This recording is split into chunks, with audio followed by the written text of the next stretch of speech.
I spent 3 months being the perfect wife. I cooked his favorite meals. I laughed at his jokes. I touched his arm when he walked past me in the kitchen. I wore the perfume he always said he loved. I was warm and present and attentive in every way I had not been in the months after our daughter was born. And every single day of those 3 months, I was lying through my teeth. Because I was not doing any of it to save my marriage. I was doing it to end it on my terms, with his heart in my hands, so that when the moment finally came, he would feel every single thing I had felt the night I found out who he really was. Let me take you back to the beginning, because this story does not start with a dramatic confrontation or a screaming match in the driveway. It starts with a phone screen and a notification I was never supposed to see. Our daughter Lily was 11 weeks old. I had not slept more than 4 consecutive hours in 2 months. I was still healing, physically, still figuring out nursing, still trying to remember who I was outside of being someone's mother. My husband Daniel had gone back to work after 2 weeks of paternity leave, and I was home alone most of the day, doing everything. I want to be fair here. He did help when he was home. He was not a monster in those early weeks, but something had shifted in him, and I could feel it the way you feel a change in the weather before the clouds even appear. He was distracted. He was on his phone more than usual.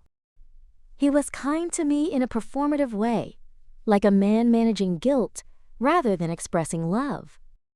One Thursday night, he fell asleep on the couch with his phone resting on his chest. I was up feeding Lily, walking slow circles around the living room in the dark, and his screen lit up. I was not snooping. I was not suspicious enough yet to snoop. I just glanced over because the light caught my eye. The preview text read, "I miss you already. Tonight was everything." The sender's name was saved as Work Marcus, but the message was not from a Marcus. I stood there in the dark, holding my 11-week-old daughter, and I read that message 4 more times. Then I put Lily down in her bassinet, picked up his phone, and I opened it. He had never set a passcode. He trusted me completely. Or maybe he just never thought I would look. What I found in that phone was not a one-night mistake. It was a relationship. Her name was Cora. She was a colleague from his office. The messages went back almost 4 months, which meant it had started when I was still pregnant. I scrolled and I read and I documented. I did not wake him up. I took my own phone and I photographed every screen I could reach before his battery hit low, and he stirred. I had 41 photographs by the time I set his phone back on his chest and walked into the bathroom and sat on the cold tile floor. I sat there for a long time, and I made a decision that would change everything. I was not going to confront him, maybe not ever, in the way he expected. Here is what I knew in that bathroom. If I confronted him that night, he would apologize. He might even end things with Cora out of fear. But I would never know the whole truth. I would never have proof that was organized and complete. I would be reacting from a place of raw, shattered emotion, and he would control the narrative from that moment forward. I had watched that happen to my own mother when I was 14. I was not going to let it happen to me. So instead, I became an investigator. Over the next 2 weeks, I built what I can only describe as a case file. Every time Daniel left his phone unattended, I photographed more messages. I started keeping a log in a notes app I hid behind a utility folder on my phone, time-stamped entries of his behavior, his absences, the nights he worked late. I noted every time he mentioned Cora by name in casual conversation, which he did 3 times in the first week, once I started paying attention. I wrote down what he said, word for word. I was running on almost no sleep, nursing a newborn and building a legal evidence trail in my spare minutes. Looking back, I do not know how I held it together. The third piece of evidence I gathered was the most important one at the time. I pulled our shared phone carrier account online and downloaded 3 months of call logs. His number and hers. Calls that sometimes lasted over an hour. Calls made from our driveway at 11 at night when he told me he was taking out the trash. 46 documented calls in 90 days. I saved everything to a private cloud folder. I labeled it Lily's Baby Photos Archive. He would never open that. Now, here is where the story turns. Because what I read in those messages did not just break my heart. It also taught me something. I read the things Cora said to him. I read the things he said back. I read what he told her he missed, what he said he needed, what he described as the distance he felt at home. And I want to be honest with you, some of it stung because it was unfair, the complaints of a man whose wife had just grown and delivered his child and was running on fumes. But some of it was information. Cold, usable information about exactly what my husband responded to, what made him feel desired, what made him feel chosen. And I thought, what if I gave him all of that and more and better, until Cora became the lesser option? What if I did not fight for him out of love, but out of strategy? What if I won him back completely, not because I wanted to keep him, but because I wanted to be the one holding the door when it was time for him to walk through it and find nothing on the other side?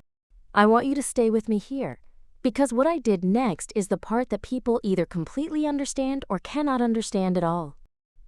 I started playing a long game. I made an appointment with a family law attorney first. That was the real first move. I needed to know exactly what I was entitled to before I did anything else. We had a house with equity.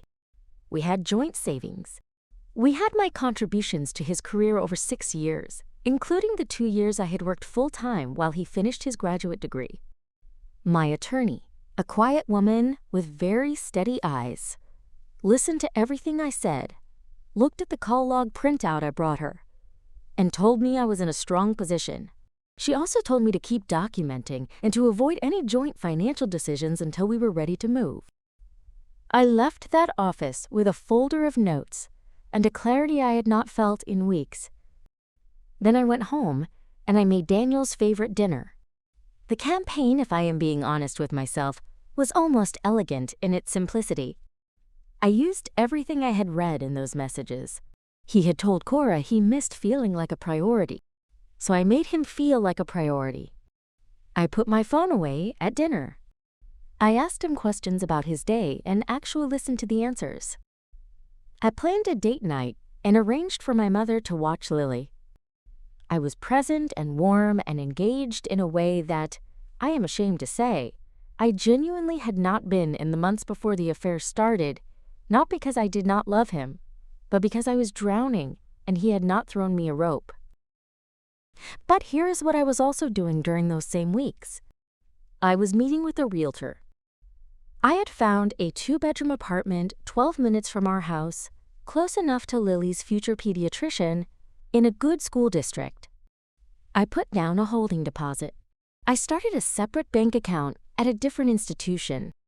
I moved my direct deposit there. I cataloged every joint asset with photographs and estimated values. I had a second meeting with my attorney where we mapped out a full separation agreement. I was building 2 lives simultaneously. One was the performance. One was the exit. And Daniel had no idea. By the end of the 2nd month, something interesting happened. He started pulling away from Cora on his own. I could see it in the messages, which I was still checking periodically. Her texts were getting more anxious. She was asking where he was, why he was less available, whether something had changed. He was giving her shorter answers. He canceled plans with her twice in 1 week. I had not asked him to do any of this. I had not confronted him, had not issued an ultimatum, had not even hinted that I knew. I had simply made being at home feel better than being anywhere else. And it was working exactly as I had calculated it would. The night he ended things with Cora, I was in the kitchen when he came downstairs after what sounded like a tense phone call. He poured himself a glass of water and stood at the counter looking at me with an expression I recognized as relief mixed with something like wonder. He said, "I feel like we are really good right now." Like, really good. I smiled at him and said I felt it too. I had my attorney on speed dial. The third month was the one I had been building toward. Daniel was fully present. He was attentive, affectionate, talking about the future, making plans.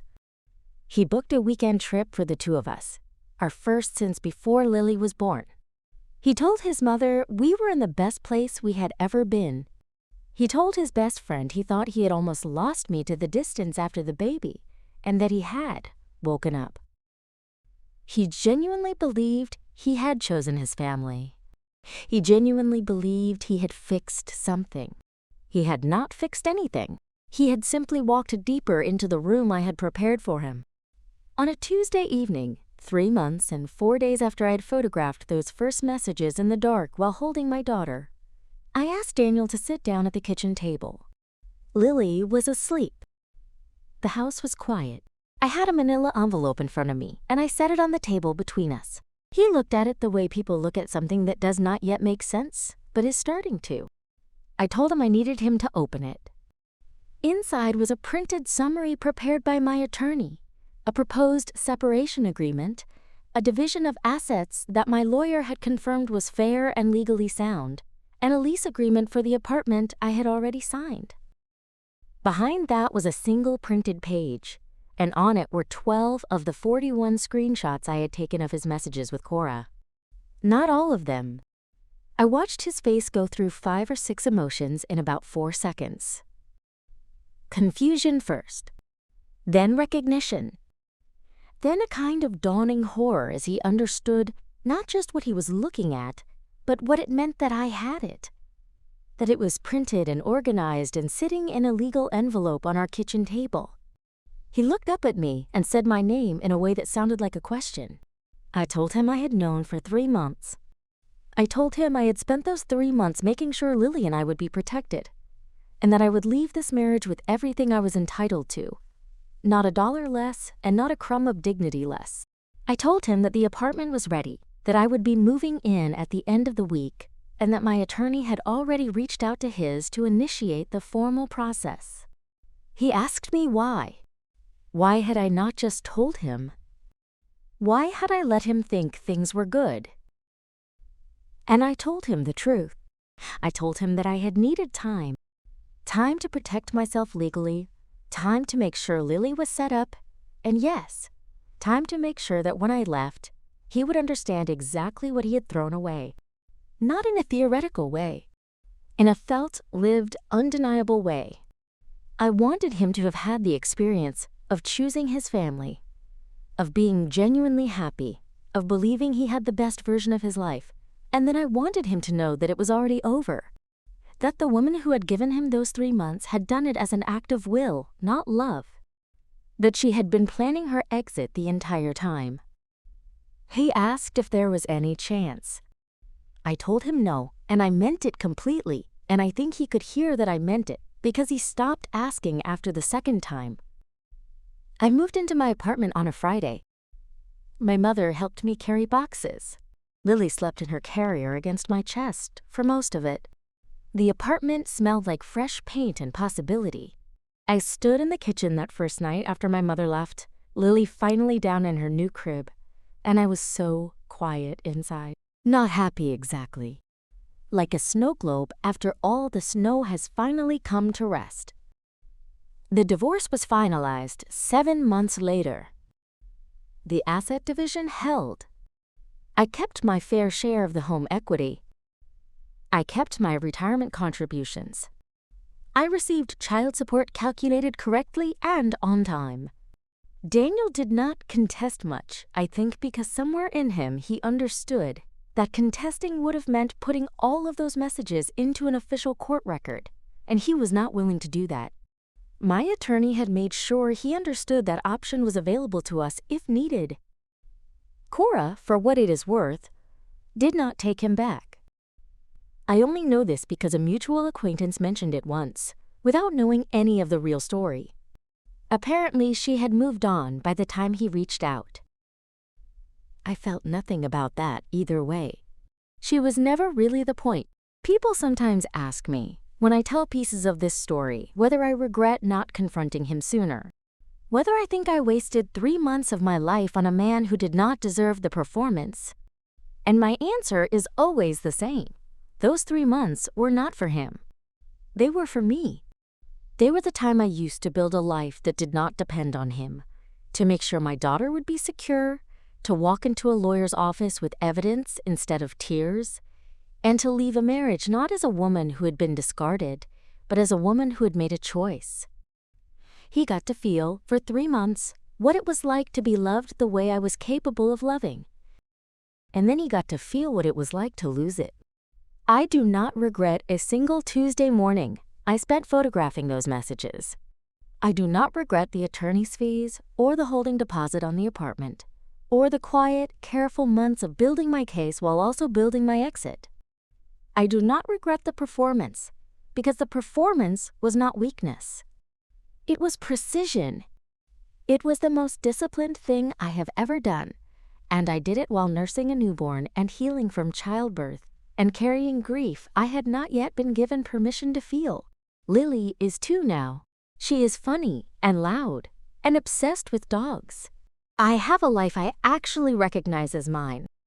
I have a job I return to, friends who know the real story, and an apartment that has stopped smelling like fresh paint and started smelling like home. Daniel is in her life. He is a decent father. I do not wish him harm. I just do not wish him anything at all, and that absence of feeling is the most complete form of freedom I have ever known. Sometimes I think about that night on the bathroom floor, the cold tile, the dark house, the phone in my hand. I think about the woman sitting there deciding what to do. She was exhausted and heartbroken, and she had a baby asleep in the next room and an entire future to rebuild from scratch. And she chose not to react. She chose to think. She chose to document, to plan, to protect, and then, only when everything was in place, to act. I am proud of her. I am so proud of her. If you are out there right now sitting on a cold floor in the dark, holding something you were never supposed to find, I want you to hear this. You do not have to blow everything up tonight. You are allowed to take a breath. You are allowed to think before you speak. You are allowed to protect yourself before you confront anyone. The truth will still be true tomorrow, and the day after, and the day after that. And when you are ready, when you are really ready, you can walk into that room with everything you need, and you can close the door behind you on your own terms. That is what I did.